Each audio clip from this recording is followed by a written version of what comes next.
Assalamu alaikum and good morning, my dear friends. Thanks for feedback of past many hours and from all the responses I have concluded that still uh, I have to explain certain things in detail. Many people are confused about constitution and fundamental human rights in beautiful Federation of Pakistan.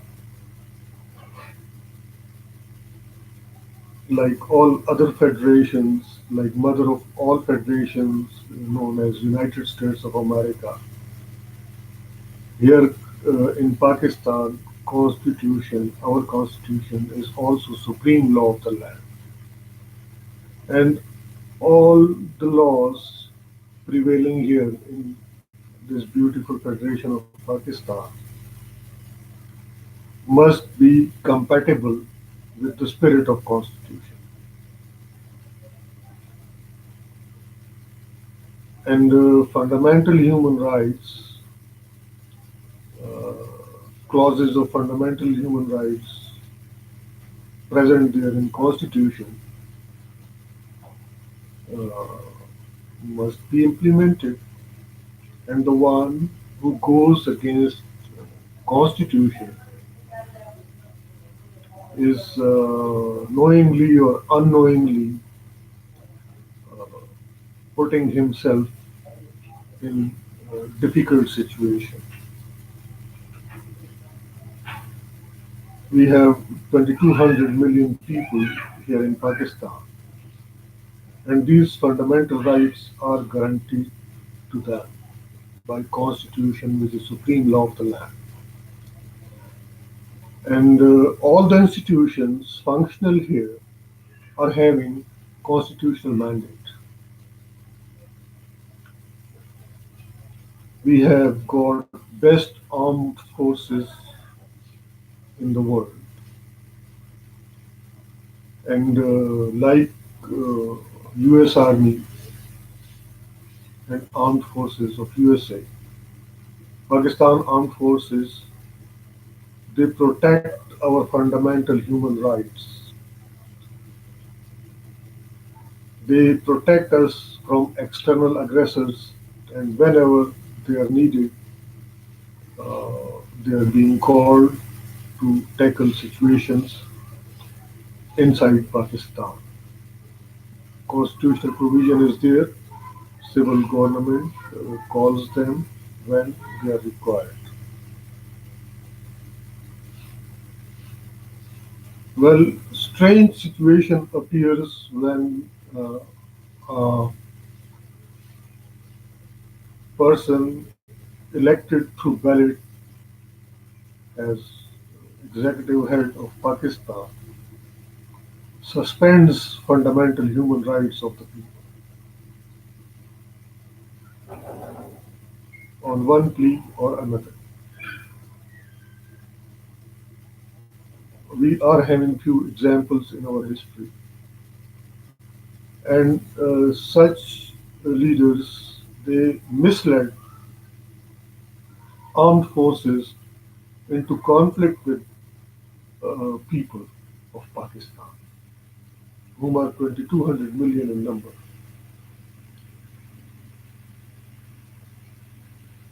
Once a prime minister or president, prime minister is all powerful, and in recent history, a disqualified prime minister had suspended fundamental human rights. And even if we peep into history, we will come to know that there were politicians who had suspended fundamental human rights.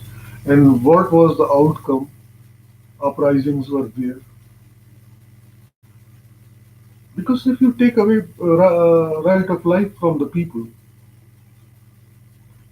what will they do to you?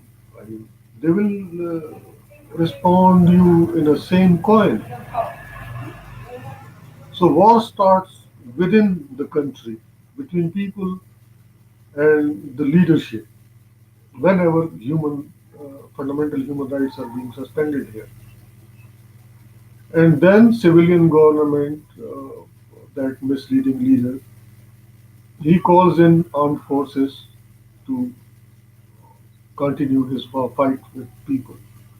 Now, mandate of Pakistan armed forces is protection of the people of Pakistan from external and internal threats. And if we are having a capable leader in office of prime minister, in office of president of Pakistan, they will never and they do never create such a situation in which our armed forces are being brought in to go in conflict with Pakistan. There was a situation recently during past regime, tenure of past regime, that was uh, protests and violent protests in the country, and army was brought in, but the generals, they had tackled the protesters in very skillful manner, and they had even distributed money among the protesters to send them back home. So, if anyone is having any doubt about role of armed forces of Pakistan, uh, I want to make it clear to them that that role is ideal. And whenever in 1971 they were put in a very difficult situation, armed forces were pitched against their own people in East Pakistan, and then the outcome was dismemberment. So what we need is compulsory and quality and free education till inter for all the citizens of Pakistan. So we can have leaders who can lead the people, and we can have public who can vote intelligently and can make good choices.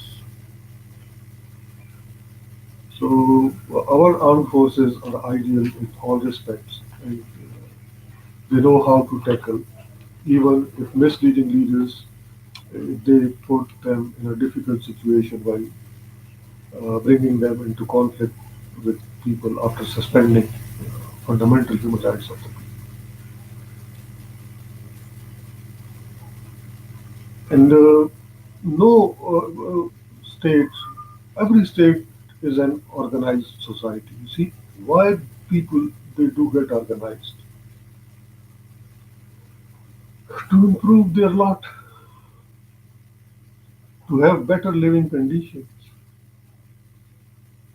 In jungle, nobody is having any rights. Some animals like lions and tigers they eat small animals that don't have any fundamental human rights, fundamental animal rights. So, organized state, uh, organized society, which is often called state, is there because humans are brainy and they have created all this setup to live better life, to stay protected, and to attain perfection in every aspect of their life. So all those who are sending those videos that fundamental human rights and democracy is dangerous for Pakistan, they are at wrong. I mean, they are saying all this out of ignorance, and I think they must change thinking. They have reached to these conclusions because misleading politicians they often utilize word democracy to promote their own dictatorship here. in presence of large-scale ignorance prevailing here in public. So all those voices who are now unhappy this setup in which constitution guarantees democracy, true democracy for this country, and our politicians of the past, they have failed to act in accordance with the constitution, and they have started misinterpreting democracy and had started promoting their own dictatorial uh, attitudes and designs on the people in name of democracy. So that's why people they think that democracy is dangerous for Pakistan. That is not the case. We cannot say this because we are having a constitution which is supreme law of the land, which provides for true democracy, and we are supposed to uh, stay within the limits of constitution. The moment we say that we don't believe in democracy, that means uh, problem because then we are trying to define our constitutional limits. So I think those who are raising voices against democracy and fundamental human rights, they must focus on achieving leadership which can lead them towards true democracy and freedom.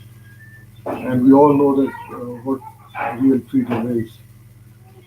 According to standard definition from UN, freedom means if you people are having your civil, political, and economic rights intact in a country, that means you people are free.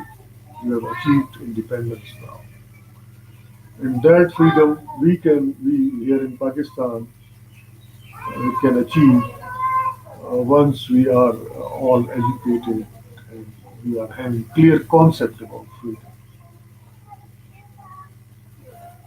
So I'll again say that our armed forces are number one in the world, and nobody can even, every sane person cannot even think about maligning them or saying bad things about them.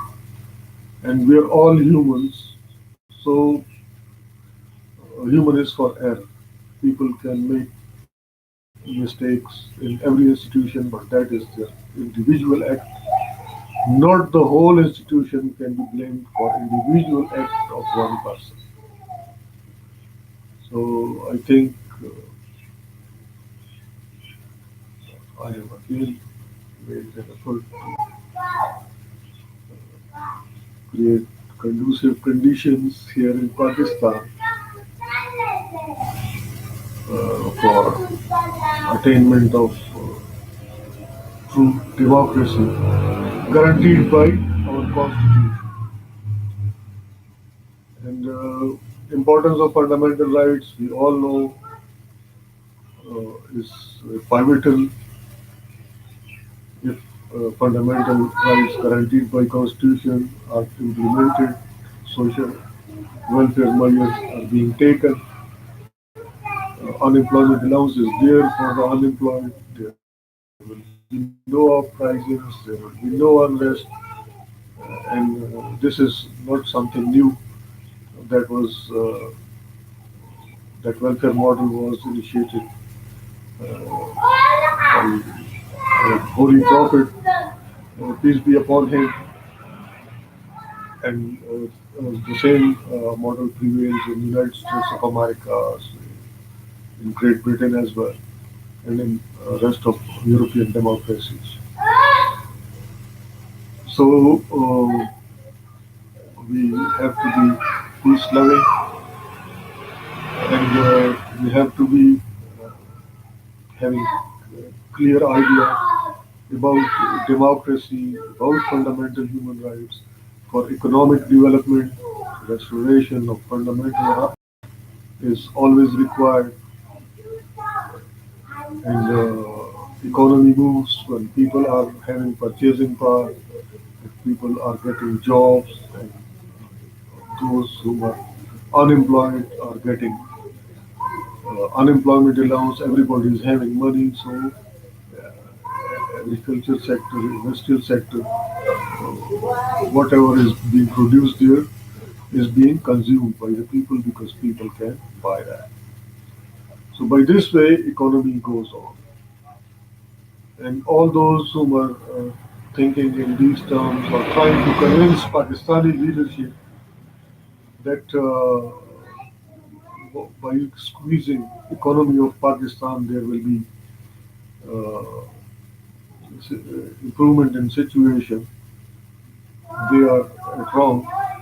IMF, if you go to that website of IMF, you will see clearly written there that $1 trillion interest-free loan can be given to any member country of IMF, and IMF is there to develop economies of all member countries.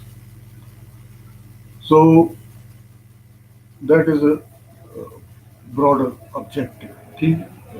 Now you, if you are going to IMF, go there with a plan. First, comprehend your own economic needs of the people of Pakistan and try to understand the economic dimensions of your country. Go up with a plan, put it before them, discuss it with them, and that will be approved. I mean, don't expect that IMF officers will be having clear idea about your economy and your culture and everything. They are also humans and they do their job. As Madam Amira says, that an African country, its economy was totally destroyed by IMF officers because they came up with a plan that was, in their opinion, was best for that African country, and that was based on imports for that country.